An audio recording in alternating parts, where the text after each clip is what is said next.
c'est la minute par touche, c'est même plutôt la minute Nicolas Schul. Nicolas Schul, est-ce que tu peux te présenter? Et après, je te dirai ce que je pense de toi. Est-ce que je me présente en regardant la caméra ou je te regarde toi? Oh, tu fais ce que tu veux, c'est ta minute à toi. Alors je vais te dire donc je m'appelle Nicolas Schul et que je bosse chez Partouche, et que je suis rédacteur, voilà, responsable éditorial poker.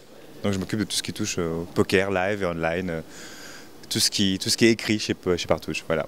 Donc en fait, depuis le début, je me trompe et je dis Schul alors que c'est Schul. Tu dis comme tu veux. Tu dis comme tu veux. Dans le nord on dit Schul, dans le sud on dit Schul, c'est comme tu veux. D'accord. Donc moi, ce que je pense de toi, c'est que tu es l'un des meilleurs journalistes poker qui puisse y avoir sur le circuit. Et je dis pas ça parce que tu es de chez Partouche ou... À quel moment tu as reçu mon chèque? Aucun moment. Il y a eu aucun chèque, il n'y a eu aucune transaction, il n'y a eu aucun échange de fluide, rien du tout. Donc, tiens, bah, je vois Romain. Romain, viens Romain. Viens Romain. Romain, caméraman chez Partouche. Viens Romain, viens. Il est timide. Viens, voilà, il est pas. Tiens, mets-toi entre nous, Voilà. Voilà. Romain de chez Partouche. Donc en fait, vous deux, vous formez un peu un dynamique duo, si je puis dire. Un vrai binôme d'artistes. Ouais.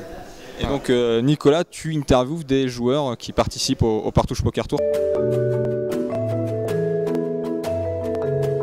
J'interviewe les joueurs qui ont fait le Partouche Poker Tour et avec Romain filme, il monte aussi. Enfin, le plus gros travail, c'est ce garçon qui le fait, hein, faut quand même le dire. Ah ouais. Voilà.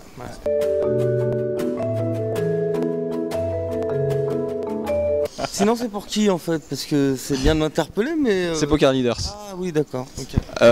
Donc qui as-tu interviewé depuis le D1A et aujourd'hui ce D1B par exemple, qui t'ont marqué? Bah écoute, pour une fois je vais faire vraiment de la vraie pub à Antonin Tesser, on l'a interviewé tout à l'heure. Et à chaque fois il m'épate ce mec parce qu'il a gagné un bracelet quand même. Et il est champion du monde et le type il est resté super simple quoi, tu vois. Il a toujours ses mêmes potes, il dit toujours les mêmes conneries et c'est pour ça qu'on l'adore. Voilà, donc, Bon par contre moi je vais y aller parce que j'ai rendez-vous. Bon, on va laisser Romain y aller. Ouais. Merci Romain. Donc Antonin. Ouais, Antonin est vraiment sympathique, vraiment, et je l'aime beaucoup. C'est vraiment un garçon que j'aime beaucoup ça fait partie des choses qui font que je suis fier d'être chez Partouche parce qu'Antonin Tesser c'est vraiment quelqu'un que j'aime beaucoup. Voilà.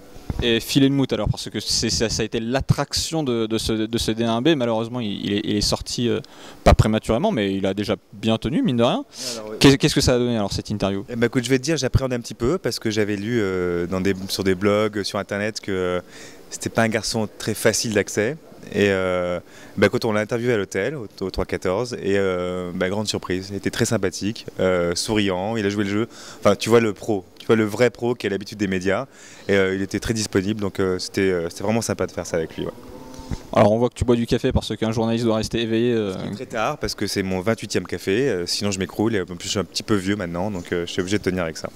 Et les prochains joueurs que tu vas probablement interviewer pendant ce Partouche Poker Tour, parce qu'il y a encore beaucoup de stars. Alors il y a encore beaucoup de stars et moi je pense que demain on va faire, c'est obligé qu'on fasse Jason Mercier, on va le faire. J'espère que Léo Marguette sera encore là, voilà, parce que là on n'a pas encore eu le temps de la faire et ce serait dommage de passer à côté d'elle. Donc Marguette, Mercier, qui on pourrait faire encore, il y a pas mal de stars. Esfandiari, non? Esfandiari, oui, exactement. Là, il est un peu short, je crois. J'espère qu'il sera là demain. Donc Esfandiari, évidemment. Chinorim, sans doute. Je pense qu'il serait là. Il a un gros tapis. Et puis on va faire quelques Français aussi.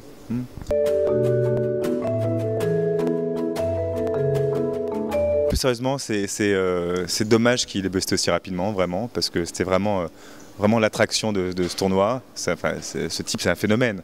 S'il y a une star dans le poker, c'est bien lui.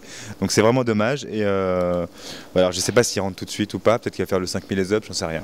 Enfin, en tout cas, c'était chouette de l'interviewer. Et c'était chouette de t'interviewer ce soir. De toute façon, on se retrouve demain pour une autre minute, même si celle-ci a duré un peu plus d'une minute. C'est pas grave. Mais en tout cas, ce soir, on va bien se reposer. On va pouvoir revenir demain en pleine forme. Ah bah écoute, je serai là si tu veux toujours de moi, mon amour. Mais je veux toujours de toi. Allez, ça marche.